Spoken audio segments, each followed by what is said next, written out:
Hey guys, welcome to Clockwork Noodles for your Midway review on Spring Anime 2024. This video is going to go through my top 3 OPs, EDs, current standing of anime for the season so far.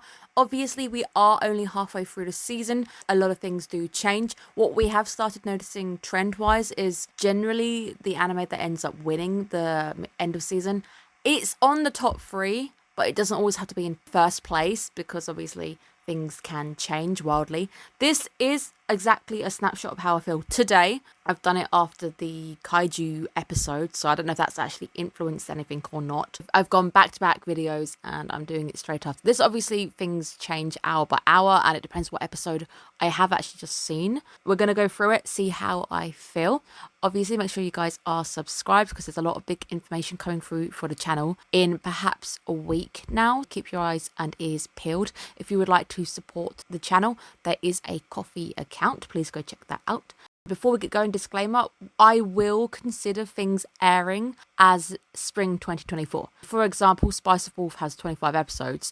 If I voted for it next season, theoretically, and we're on like episode 18, I'm counting that still as that season. That's what's airing on a TV at that time. I know a lot of shows don't consider anime that are starting one season and overlap. They don't actually consider them. I do include them just because I think it's hard enough for me sometimes to actually vote, and it's generally rare for me to even vote for ongoing shows. I think the only one that had a lot of luck there was Apothecary Diaries, but I am gonna allow it because there is one this season that I don't think I mentioned too much in the last video, but I think it deserves a mention this time around because I think it's just getting better and better and it's very consistent with the quality it's putting out. Let's move straight into the OPs. The OPs caused me a headache. I initially thought I had solved the problem and I have actually decided that this is actually how I'm going to vote. The OPs were my hardest category to rank. I think I've done a very good job. With these, I am trying to go for the power of the song and the actual stuff that's going on the screen as well. So something can have a very good song, but it may not represent the anime at hand. In third place, I'm going to give the OP for Mysterious Disappearances, or Kaitu Otome to Kami Kakushi. That's actually a really good show. The first 3 episodes of that one was really, really good, but no one's watching it, and it's got a very low score. The OP, I believe, deserves to have a mention. The song is insane. It is creepy, crazy. It changes its genre. It matches the creepy visuals that go on the screen. It's a little bit of a sexy one. It's got a sexy visuals going on, but it is all relevant to the show at hand. The show itself is perhaps one of the creepier ones airing this season, and I'm really enjoying it. There's not much of a horror offering most of the time, so I will take what I am given, and it has got some nice horror elements to it. The OP starting with that very disjointed keyboard, it's great. It's audio, it's all mixed up. It's very, very edgy as well, which makes you think, ooh, I don't like it. It's not quite there. Something about this is giving me the creeps. The very dark visuals going on the screen with a lot of flipping around.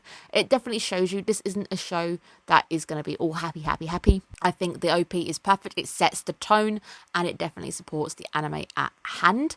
In second place, we're going to go for one which I love to pieces. I think this is probably my favourite song of the season, but it's not all just about the song. Now, I do think the visuals let this one down because it doesn't represent the show visuals, if that makes sense. Now, the stuff going on is really good, but that's not actually how the show looks. So it's going to kaiju number 8, and I think it's Youngblood because they're actually playing Milton Keynes, which is really close to me.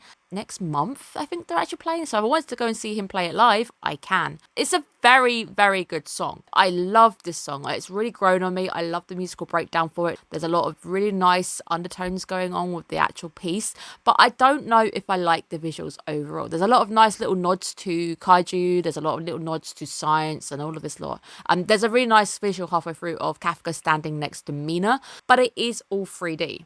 Obviously, I love myself a bit of Trigun Stampede. I'm not against CG or anything, but I don't think it conveys the feel of the show very well because the show itself isn't 3D and the show itself actually looks really dated, which I think works for it. I love the song, but I don't know if I like the style choice, but it's definitely got a lot going for it. It's colourful, it's very nice beast paced. It definitely puts you in the zone for what you're about to go into. Overall, I think it's one which it was missing something for me, just a little bit of a something, but I really do think it is the best song for me, so it will definitely going on a list at some point. In first place, I absolutely love this show. This show is amazing. It's going to go to Dungeon Meshi, opening number 2. It works. It's in such a beautiful watercolor fantasy descriptive vibes. The song is happy, upbeat. There's food everywhere. You've got all your main characters. Honestly, this show's doing so much for me. I love the pacing on this one. I love how jovial, upbeat it really is, because the show in general, the second half has definitely got darker, but it's still really upbeat. There's still a very good chemistry, and it's definitely how you write a fantasy party when it comes to dungeon anime. And with this one, it's very easy to think that the anime could go quite repetitive, but it's really not, and it keeps on giving and giving. The OP sets you up. It's colourful. It's really, really nice. It just makes you think, I'm in a fantasy world, about to watch a show, and these are all adventurers, and there's food absolutely everywhere. So it's definitely going to be my vote for the top OP when it comes to conveying screen-wise and song-wise. It's not my favourite song, but I think it is the best matchup. Definitely go check out all of the OPs I've mentioned. I have, of course, eradicated the honourable mention to make it a little bit harder for myself. Also means I'm just less faffing when it comes to these videos. Let's move into the EDs, because the story is a little bit different when it comes to the EDs. In third position, we're going to talk about Black Butler, this season 4. I love the ED on this one. The ED is so perfect. It closes it down, and it isn't just a roll credit scenario, which a lot of EDs do tend to suffer from. Very impressed with the Black Butler season 4 as somebody who wasn't really expecting much, and it's been a very long time since we had Black Butler. And I think the ED sounds more like a traditional Black Butler than the OP does. I do like the OP. The OP would have made it to honourable if I'd had a chance. I think Black Butler's ED really is nice. It shuts it right down. It's creepy. It's got all the very gothic, heavy overtones that you want. You've got all those hidden subliminal messages like the fawns and the bush, and everything's getting all trapped, and there's something creepy going on in the show itself. I think that's another one for smatterings of the horror aspects coming through for Black Butler. The 4th season is definitely bringing it, and I like it, so I'm very interested to see what happens and where it goes, and hopefully they stay committed to actually releasing it now because it's back. I don't want them just like going, oh, that's one half done, you're not going to get any more. The song itself, a tonal shift halfway through the song, and that matches up with when you get Sebastian and Ciel finally actually meeting up in the visuals, because it all chills out at that point. It's free falling, literally. Very nice visuals, nice colour tones, everything is good. Very, very good, strong ED. These are all very good EDs, I think. Number 2 is going to Kai to Automate again. Very good music for this one. Very good bookends. I think it's the same people who did the work on Dr. Stone's recent ED, because it's got the sand art going on, and we already had the sand art, but it's a bit different from the Dr. Stone one where it's just people making pictures. It is sand art, but it's all of the most important pieces of the show, all the iconology, lots of like hints at the mysteries that are going on in the episodes. It closes it down again. A very good, strong song that conveys the message all the way through, and I like the fact that they also add in colour as well. There's a few little hints at where we might be going, a little few more devious, sinister hints of the plot that is at hand. I can't wait to see if they actually do play out, but I think it is a very strong ED. And in first place, I think everyone knows what I'm going to be picking here. I'm not normally a big fan of the band, but I am going to have to give it to Kaiju number 8 and One Republic doing this one.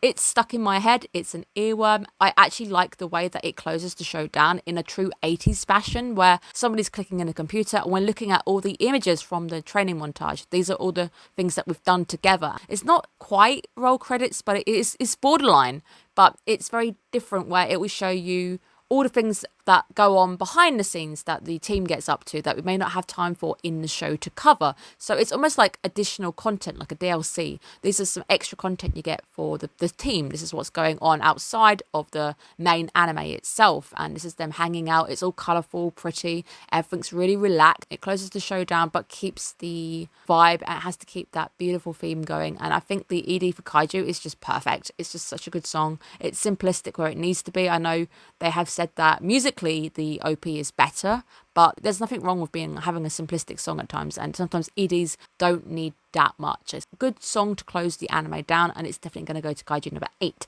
Let's talk about my anime now. This was difficult for me because I'm enjoying a lot of shows equally this time, and it was very difficult to see if something stood out, but for the purpose of views and interest of the audience, I have ranked them. I still think anything, any day right now, if you spoke to me hour to hour, it might change. In third place, it's going to go to Black Butler season 4. I am really impressed. I wasn't expecting a great deal from the show coming back. I also didn't remember a great deal, but I don't think you need to remember a great deal with this. I went into this without actually binge watching the past seasons because I forgot. It's not really affected me in any way, shape or form. There's some very nice mysteries going on. There's a lot of nice new characters being introduced. The setting is nice. Normally I'm not keen on school setting, but of course it's public school. It's Victorian England. A lot of historical aspects going on. Sebastian looking absolutely damn fine in that outfit. There's a lot of really nice comic relief when needed as well, but there's definitely a lot of potential in the anime. I am blown away. I wasn't really expecting the season to have anything, so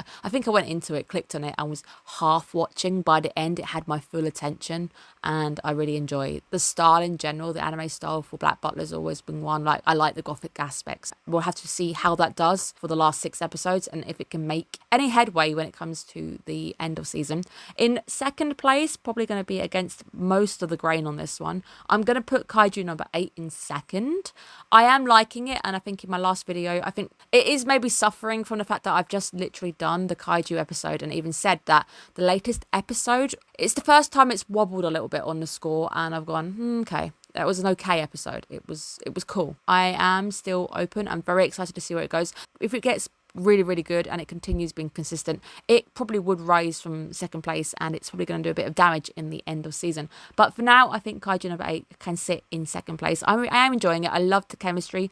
I love the 80s retro vibe. I think it's nice to occasionally have an anime that looks a bit different, and I think keeping it 80s works because most of the Kaiju movies are backdated and they're historical. Obviously, there's been some new ones coming out, but proper old style Godzilla, when I think Godzilla, I think the older movies as opposed to the shinier, newer graphics. So I think this one really works, and there's a lot of nice little nods to the kaiju genre in the animes. Definitely worth checking out, and some very good voice talents in the show as well. So in first place, breaking what I guess most other channels would consider rules. I am not considering it a break of the rules. It's still airing this season, so it's going to get my vote. It's going to Dungeon Meshi. It has to. I didn't give it much love last season, but the second half of the show got dark, like really dark, and I think I needed that dark aspect to really bump up those numbers. It's a great show initially, and the first half is more slice of life than the second, but there's a lot going on and it's getting darker and darker. There's a lot of interest going on, and every episode, instead of feeling repetitive that we're stuck in a dungeon and we're not going anywhere,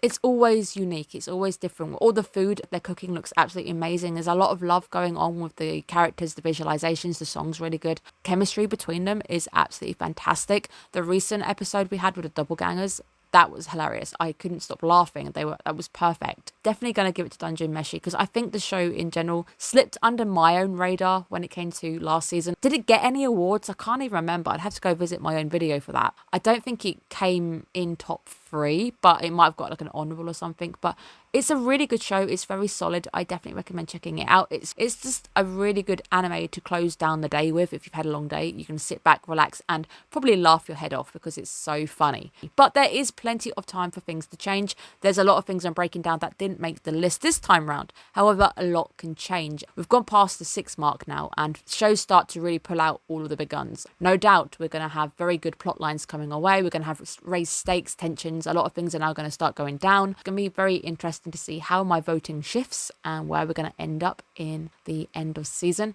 Do, of course, let me know what you're enjoying this season as well in the comments below. Have a great day, guys. I'll see you guys soon.